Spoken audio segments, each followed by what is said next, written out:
Friends, आप सभी का स्वागत है डीडी आनंद महाविद्यालय चैनल। फ्रेंड्स, आज की इस वीडियो में हम बात करेंगे बीएड प्रथम वर्ष के अति लघु उत्तरीय महत्वपूर्ण प्रश्नोत्तरों के बारे में। इसका विषय है फ्रेंड्स शैक्षिक तकनीकी एवं संचार सूचना तकनीकी।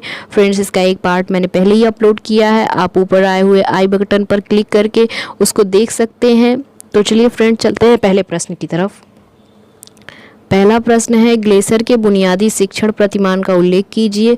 उत्तर है, रॉबर्ट ग्लेसर ने सन 1962 में इस प्रतिमान का विकास किया था। इस प्रतिमान के अंतर्गत यह मानकर चला जाता है कि शिक्षण वह विशेष क्रिया है जो अभिप्राय की उपलब्धि पर केंद्रित रहती है और इस प्रकार की उन क्रियाओं का अभ्यास किया जाता है जिससे छात्रों का बौद्धिक एकीकरण एवं स्वतंत्र निर्णय लेने की क्षमता पहचानी जा सके। दूसरा प्रश्न है फ्रेंड्स, पुनर्बलन कौशल को स्पष्ट कीजिए। उत्तर है फ्रेंड्स, पुनर्बलन से हमारा अभिप्राय ऐसे उद्दीपनों का प्रयोग करना है जिसके प्रस्तुतिकरण या जिन्हें हटाने से किसी अनुक्रिया के होने की आशा बढ़ जाती है। इनमें पुरस्कार, प्रशंसा करना, कमियां बताना आदि क्रियाएं आती हैं। यह दो प्रकार के होते हैं। पहला है धनात्मक पुनर्बलन, दूसरा है ऋणात्मक पुनर्बलन। धनात्मक पुनर्बलन द्वारा छात्रों को वांछित व्यवहार को प्रबल बनाया जा सकता है और ऋणात्मक पुनर्बलन द्वारा छात्रों के गलत या अवांछित व्यवहारों को दूर करने का प्रयास किया जा सकता है। फ्रेंड्स, हमारा अगला प्रश्न है प्रश्न 3, जो कि है ब्रेन स्टॉर्मिंग व्यू रचना क्या है। उत्तर है फ्रेंड्स, इस व्यू रचना का प्रारंभ ए ऑक्सबोर्ड ने किया था। किसी विशेष परिस्थिति या समस्या समाधान के लिए इस विधि का प्रयोग किया जाता है। इसके द्वारा किसी समूह के सदस्यों के विचार जानने का प्रयास किया जाता है। इस व्यू रचना का प्रयोग उच्च संज्ञानात्मक योग्यताओं के विकास एवं सृजनात्मक क्षमताओं की विधि के लिए किया जाता है। चौथा प्रश्न है फ्रेंड्स, सूचना एवं संप्रेषण तकनीकी पर प्रकाश डालिए। उत्तर है फ्रेंड्स, आज का युग क्रांति का युग है तथा हम ज्ञान आधारित समाज में रह रहे हैं। ज्ञान किसी राष्ट्र की शक्ति है, एक व्यक्ति सर्वांगीण विकास के लिए आवश्यक है। इस बढ़ते हुए ज्ञान तथा पहुंचने के लिए तथा उसका उपयोग करने के लिए नवीन तकनीकी की आवश्यकता है। इसके लिए सूचना एवं संप्रेषण तकनीकी सर्वाधिक उपयुक्त साधन है।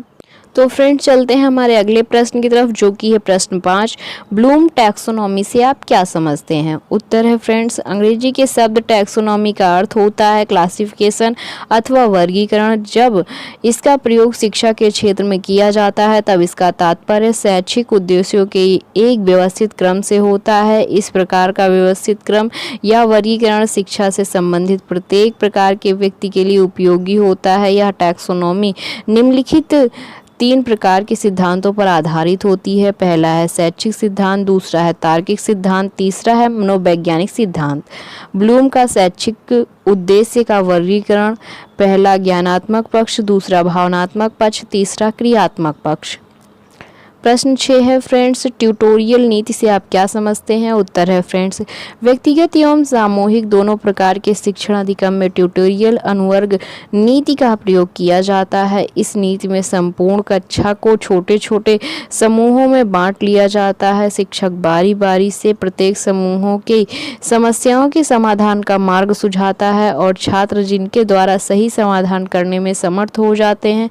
ट्यूटोरियल नीति से विद्यार्थियों की व्यक्तिगत समस्याओं के समाधान के साथ साथ पाठ्यांशों से संबंधित कठिन जटिल तथ्यों के स्पष्टीकरण एवं सामान्यीकरण करने में मदद मिलती है। उच्च कक्षाओं में ट्यूटोरियल नीति से शिक्षण अधिगम करने में विशेष मदद मिलता है। प्रायः ट्यूटोरियल नीति का प्रयोग परंपरागत कक्षा शिक्षण के एक सहायक विकल्प के रूप में किया जाता है। ट्यूटोरियल नीति का अनुप्रयोग कमजोर विद्यार्थी एवं धीमी गति से सीखने वाले विद्यार्थियों के लिए साथ साथ प्रतिभाशील बालकों के उचित निर्देशन अनुदेशन देने में प्रयुक्त किया जा सकता है।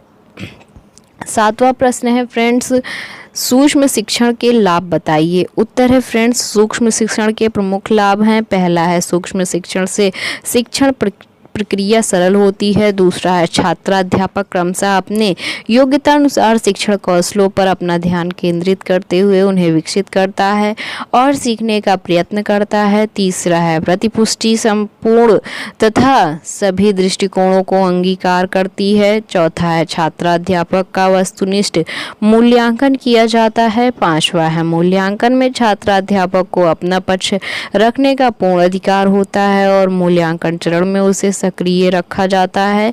छठवां है फ्रेंड्स निरीक्षण छात्राध्यापकों के परामर्शदाता के रूप में कार्य करता है।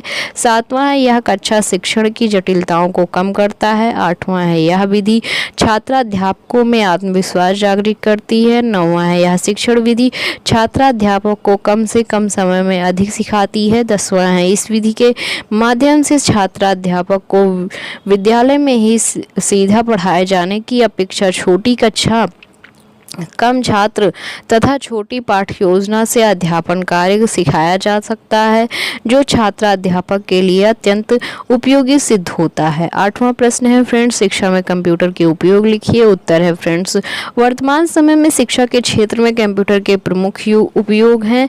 पहला है शिक्षण एवं अनुदेशन में कंप्यूटर का प्रयोग। दूसरा है परीक्षा एवं मूल्यांकन में कंप्यूटर का प्रयोग। तीसरा है शैक्षिक प्रबंधन में कंप्यूटर का प्रयोग। चौथा है अनुसंधान में आंकड़ों एवं संग्रह गणना में प्रयोग। पांचवा है विविध सूचनाओं के भंडारण में प्रयोग। छठवां है अधिगमित पाठों को वस्तुनिष्ठता से ओतप्रोत बनाने में प्रयोग। छठवां है स्व शिक्षण एवं अध्यापन नियंत्रित शिक्षण में प्रयोग। आठवां है छात्रों को निर्देशित एवं परामर्श देने में प्रयोग। नौवां है विविध तथ्यों को क्रमबद्ध करने में प्रयोग। तो फ्रेंड्स चलते हैं प्रश्न 9 की तरफ, जो कि है केंद्रीय शैक्षिक तकनीकी संस्थान CIET के कार्य लिखिए। उत्तर है फ्रेंड्स केंद्रीय शैक्षिक तकनीकी संस्थान CIET के कार्य निम्नवत हैं। पहला है विविध तकनीकी संबंधी समस्याओं का समाधान तथा शिक्षण प्रणालियों का विकास करना। दूसरा है शैक्षिक नीति नियंताओं, प्रशंसकों, अध्यापकों को शैक्षिक सिद्धांतों तथा मूल कर्तव्यों एवं कार्य प्रणालियों में संपृष्ट करना। तीसरा है शैक्षिक तकनीकी से संदर्भित नवीन मॉडलों, नवीन आविष्कारों, दृश्य श्रव्य उपकरणों आदि के उत्पादन एवं उस उपयोग में निपुण बनाने हेतु प्रशिक्षण कार्यक्रमों का आयोजन करना। चौथा है शिक्षण को प्रभाव एवं रुचिकर बनाने वाले उत्कृष्ट शिक्षण सामग्री का निर्माण करना। पांचवा है प्रचलित एवं नवीन शिक्षण प्रविधियों में परिशोधन हेतु प्रयोग एवं अनुसंधान का कार्य संपादित करना। छठवां है केंद्रीय सिनेमा पुस्तकालय का संचालन एवं शैक्षिक फिल्म उपलब्ध कराना। सातवां है विविध शैक्षिक तकनीकी से संदर्भित समस्या हेतु सलाह, सुझाव एवं समन्वय का कार्य करना। 10वां प्रश्न है फ्रेंड्स मस्तिष्क विप्लव नीति की क्या विशेषताएं हैं, बताइए। उत्तर है फ्रेंड्स मस्तिष्क विप्लव नीति की निम्नलिखित विशेषताएं हैं, जिसमें पहला है यह शैक्षिक और मनोविज्ञान के सिद्धांतों पर आधारित है।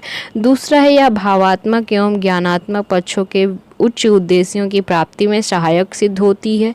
तीसरा है छात्रों को चिंतन तथा समस्या समाधान करने के लिए क्षेत्र में उत्साहित करती है। चौथा है छात्रों की सृजनात्मक क्षमताओं का प्रयोग करती है। पांचवा है सामूहिक चिंतन तथा वार्तालाप इस विधि में अधिक मूल्यवान विचार प्रदान करते हैं। छठवां है यह छात्रों को स्वतंत्रता पूर्वक सोचने के लिए प्रेरित करती है। सातवां है यह शिक्षण की सृजनात्मक नीति में मौलिक विचारों को बढ़ावा देने में वाली है।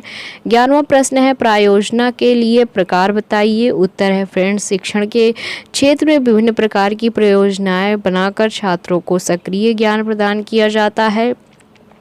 यह परियोजनाएं निम्न प्रकार की हो सकती हैं। पहला है निर्माण संबंधी परियोजना, जैसे विद्यालय में वाटिका, संग्रहालय, एक्वेरियम, टेरेरियम, वाइवेरियम, यंत्रों आदि के निर्माण संबंधी परियोजनाएं। दूसरा है निरीक्षण संबंधी परियोजनाएं, इसमें पर्यटन आदि के माध्यम से विभिन्न स्थानों पर विभिन्न प्रकार के जीव जंतु, कीट पतंगे, जलवायु, वनस्पति, पुष्पों आदि की विशिष्ट विशेषताओं के निरीक्षण के लिए परियोजनाएं बनाई जा सकती हैं। तीसरा है उपभोक्ता परियोजना जैसे कृषि, बागवानी आदि। चौथा है संग्रह संबंधी परियोजना जैसे विभिन्न स्थानों से विभिन्न प्रकार के जीव जंतु, पक्षी, पौधे, चित्र, मॉडल आदि के संग्रह संबंधी परियोजनाएं। पांचवा है पहचान संबंधी परियोजनाएं जैसे फूल, फल, बीज, जड़, जीव जंतु के वर्ग एवं श्रेणी संबंधी परियोजनाएं।